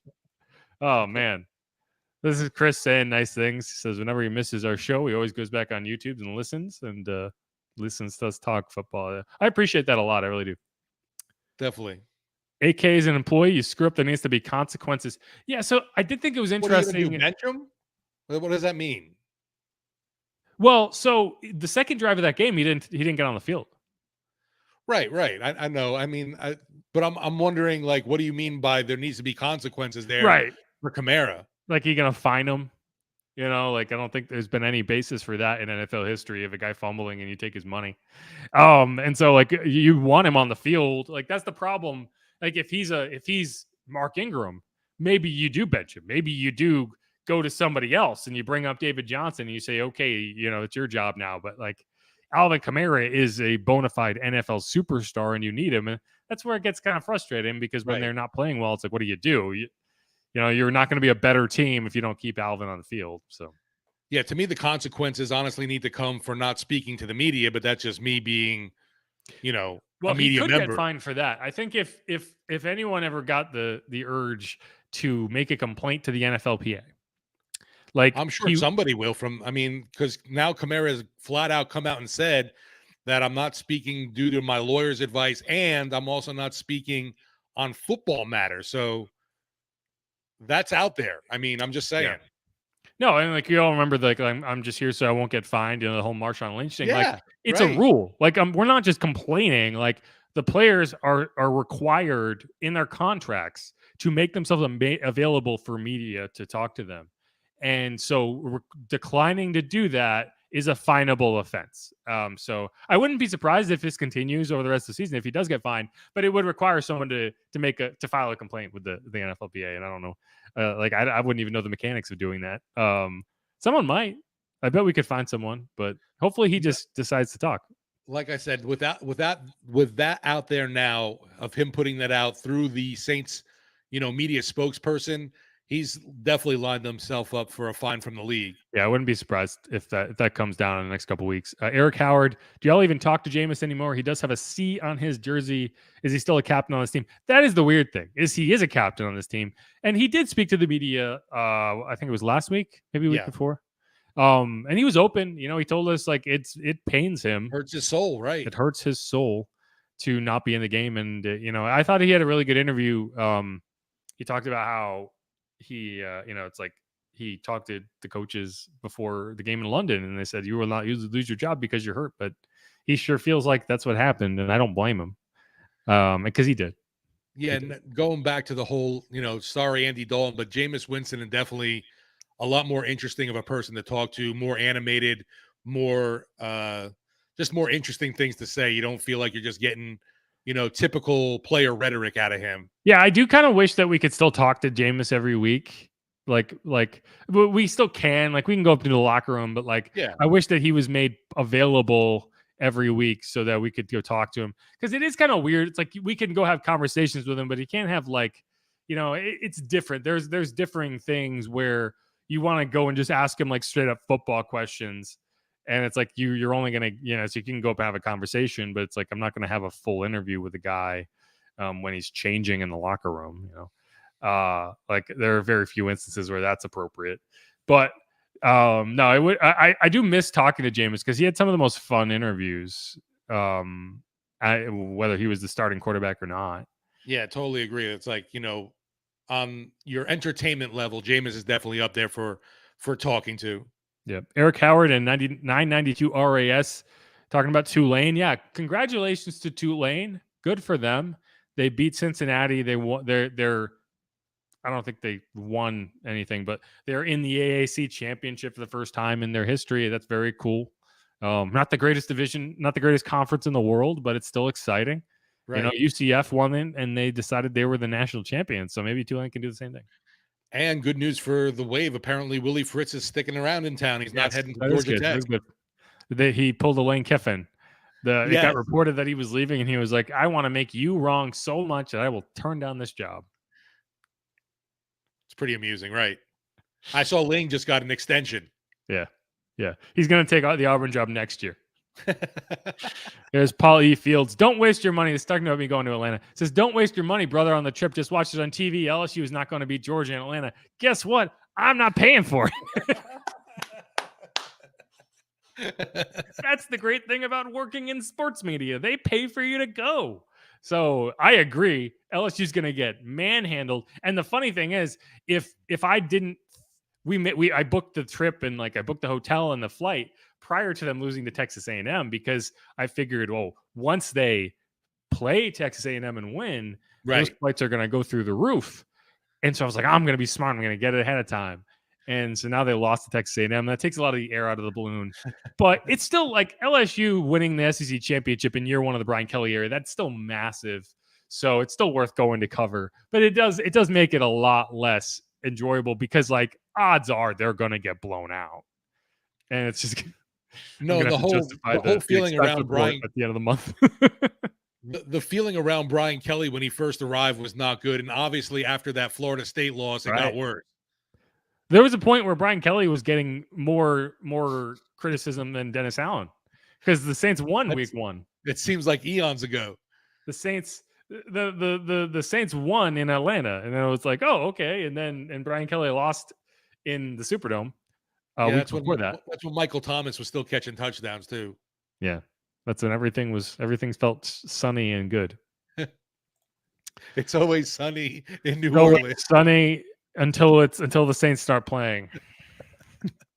Slack fan. Saints are playing like it's preseason. They're getting their brains beaten. If you look on the sideline, they're laughing and smiling. Am I missing something? No. I don't know. Like I don't expect the players to be over there like crying and like staring at the ground. You know, they're human beings. But I don't know. You can answer this question because you were over there on the sideline. They take these losses hard. Like it's not like they don't appreciate the weight of losing. Yeah, and I can never like really recall guys cutting up on the sideline being unnecessary gleeful while they're down in the game. And to me, even this game against the Niners, they had a tough go on offense, but they still didn't get their butts kicked. No. They were very much in this game all the way to the end. Right. And if I was on defense, I would feel good about how I played. Sure. Right. Like if I'm on the defensive side of the ball, I'm not over there like, man, I played like shit. Right. Like they did a hell of a job on George Kittle. Come on. We didn't even really call his name. Well, like the offense gets the ball down to the goal line and then fumbles and the defense forces a 3-and-out, right? Like how mad are you? How bummed out do you expect them to be over on the sideline? They did their job. You know, they can't go out there and score touchdowns for the offense. So yeah, I mean, like, so it's, I don't take anything too much away from that. You know, maybe someone just said something really funny. Well, like Gallows humor kind of stuff. Like I'm a big fan of Gallows humor. Okay. You know, like you can be really funny in disastrous situations. Sure, right. Or maybe someone made a remark about the referee's call.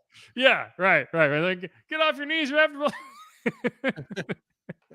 Right. I would laugh. Anyway, sorry. It's a good thing it's the podcast. I can't see this stuff on the radio. That is honestly one of the better things about doing the podcast is we can say stuff that we would get fined for if we said on the radio. Definitely a lot more free reign, which is great. Yeah, you don't have to worry about, oh, crap, can I say that? Right. All right, so Chris is your friend, and Josh, the Pels fan, they're talking about Caden Ellis, saying we cannot let Caden Ellis walk like Trey, and then you could have more Caden Ellis's if you keep 4th through 7th. I agree with both of these things. I don't think that Caden Ellis is going to get a Trey Hendrickson type contract like he got from the Bengals. I think he's going to get some really solid offers, but yes, the Saints should match those. Because you want to keep that guy in house. You want to keep your young players that you developed in house. And I don't, if someone breaks the bank for him, that's one thing. But if like for example, like the contract Von Bell got from the Bengals, like you should be able to match something like that. And I agree 100%. You know, it's like that's why the trading of the back half of your draft board for Adam Troutman bugs me, right? Because like you might have been able to draft Adam Troutman with where you were sitting in the draft, and then you would have had a few more bites at the apple where you might be able to pick up guys like. It almost felt like they were like, I'm done with the draft this year. I do think that in 2020, that's the year it happened. It was 2020, and they weren't very confident in their late round analysis of players, which I don't think anyone was. It was all guesses. Sure. They didn't get to do any in-person scouting. They weren't able to do anything but Zoom interviews. And so I think that played a role in why they were comfortable doing that. But they also did that this year, right? Like they traded a bunch to move up to get Chris Olave. They traded a bunch to get Trevor Penning, and so like that's why your depth is struggling. You don't have young quality depth because you didn't draft it. Anyway, moving on. Paulie Field says, DeMario COVID. Yeah. Paulie Field says, DeMario sure could retire. He must be getting tired of this mess. I would not be like the energy I've seen from DeMario in the locker room. I would not be surprised if he is thinking about it. I asked him last year at the end of the season, and he said that he was a long way off from retiring. But the player I've seen on the field this year seems a lot closer than he did last year. See, to me, I get that from the locker room, like his attitude and just doesn't look happy. But I feel like his play is still up there on par. He's still good. But it's a very high energy thing, and I think that he is a guy that he's not going to retire this season. But losing is not in his DNA at this point in his career, and so that makes you feel old real fast, I think. Paulie Field says, "Hey, where is Marquez Callaway at?" I don't think that, with Jarvis back, I think it's tough to get him on the field. Yeah, he was inactive again this past game. Yeah. He's not good enough on special teams. I think that's the big issue. They seem to trust Kevin White more. They do.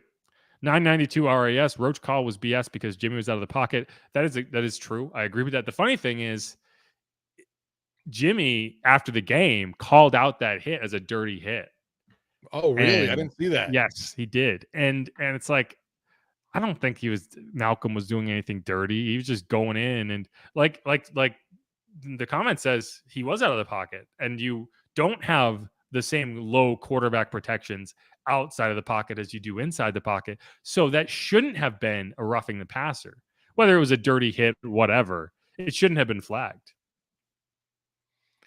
Yeah, just more BS that happens on the Saints, but the NFL doesn't have any vendetta against them. No, not at all.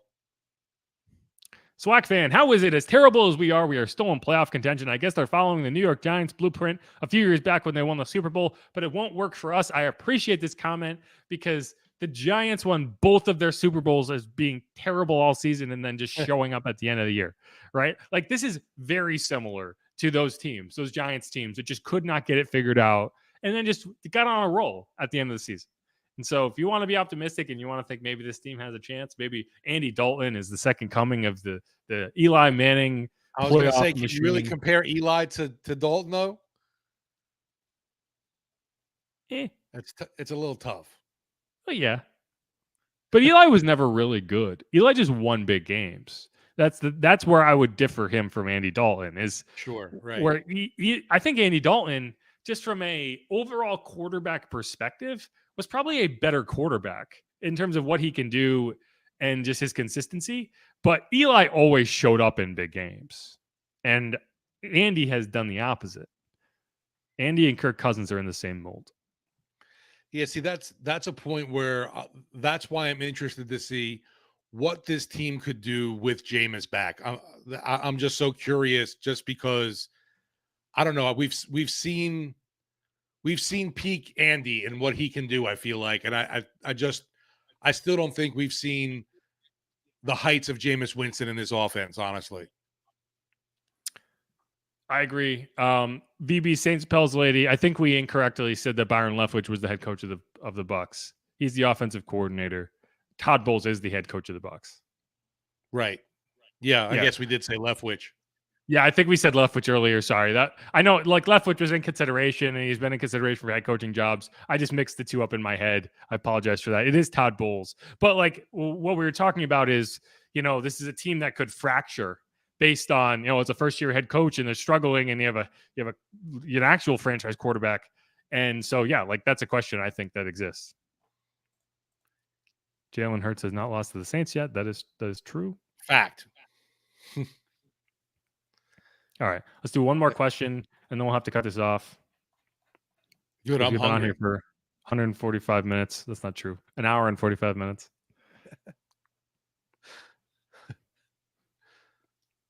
Got to make it a good one to close it out. Yes. Here's one. Marvelous. Why do we work so hard to discredit Taysom's accomplishments as QB1? Winning in the NFL as a quarterback is hard, especially going 5-0 in the division. I don't disagree with that, and I don't discredit. Like I said, I would like to see him get a chance to start at quarterback, but like we need to take that 7-2 in context. One of those wins came against the Broncos team that literally didn't have a quarterback. Right? One of those wins was against the Bucs, a game you won 9-0. I'm not exactly going to give the offense credit for that. Another was against the Panthers team that was done. Another against the Jets team that was done. Two of them were against the Falcons team, which, yes, Taysom Hill owns the Falcons. He should be the full-time starting quarterback against the Falcons, even if he doesn't start against anybody else. So, like, yes, the only good win in that stretch of games outside of playing the Falcons came against the Bucs in a game that you won 9-0. So, like, I'm not trying to discredit him. I'm just saying, like, you can't just look at the record and say, like, he should be the starter based on that when any quarterback you threw out there could have beaten the Broncos. Probably any quarterback you threw out there could have beaten the Panthers and the Jets, right? So, like, I don't know. Like, I wouldn't hate to see him get a chance, but, like, I don't think this team would be better if he was the quarterback. No, and obviously you talk about complimentary football all the time. That defense that he had was pretty damn impressive back then too. Yeah. Here's one more. TBN snake bite. Dennis Allen needs to move as the head coach before we do anything else.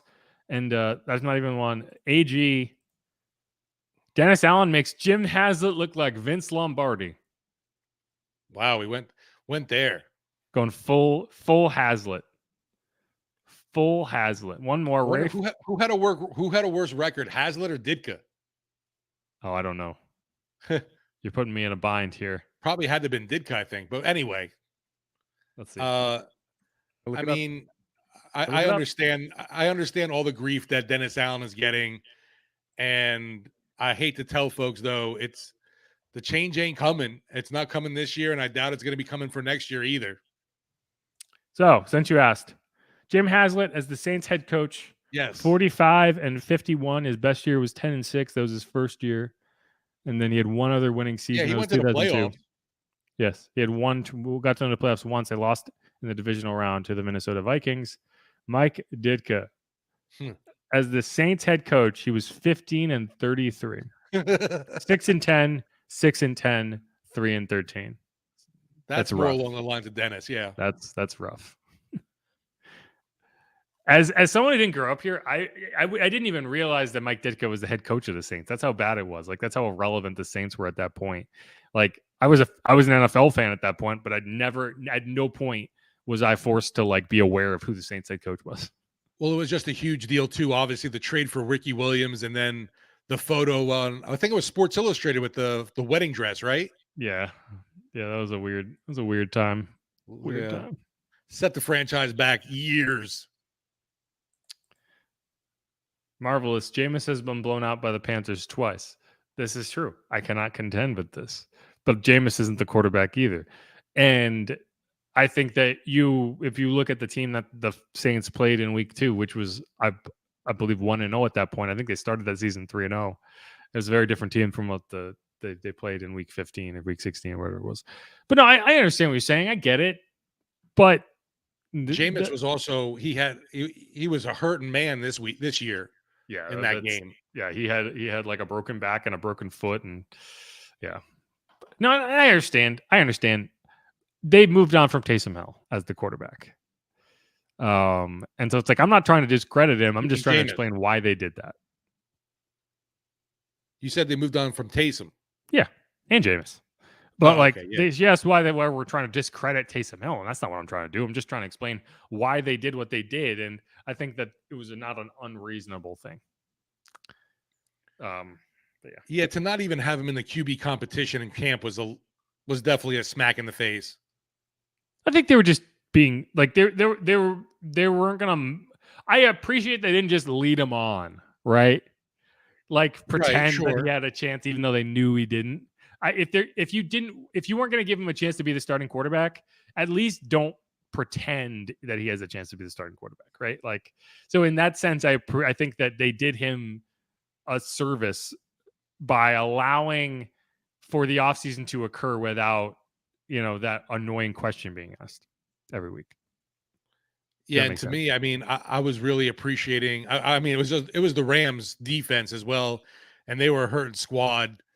But you did have a guy like Aaron Donald there. Anyway, I thought that the Saints offense kind of was finding its stride with that combination of Dalton and Hill, but that didn't seem to be the case in San Fran.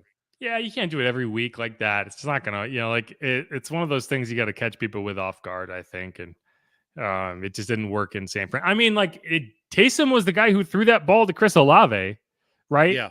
That's the thing everyone forgets about. It's like he was involved in the passing game, and the 30-yard pass he completed to Chris Olave didn't count because Chris Olave couldn't hold on to it, and the refs decided that they wanted to go crazy in that moment. So like they were using him. I don't know what else to say. No, and we talked about it too. They did use him as a runner, or in the run game too. It'd work, but he was just getting his ass kicked. Yeah. All right. Well, I think that's going to wrap it up for us here on Inside Black and Gold. It's been our mailbag edition, getting ready for Week 13 against the Bucks. It's been a good time. Happy stuff. Happy stuff. USA. I believe that we will win. Something I can't say about the Saints anymore, but hey, it's never over until it's over. Not Hopefully in the NFC South, baby. Not in the NFC South. All right, y'all. Thanks so much for listening. It's been Inside Black and Gold. Check back after the game on Monday for our post-game pod, our reaction on how the Saints are so close to the NFC South title they can taste it. Okay. What was that? Were you slurping? That was gross. Yeah, that was like a terrible Silence of the Lambs Hannibal Lecter right there. Yeah, this is like some weird ASMR podcast now. All right. On that note, thanks, y'all. Be easy. Later.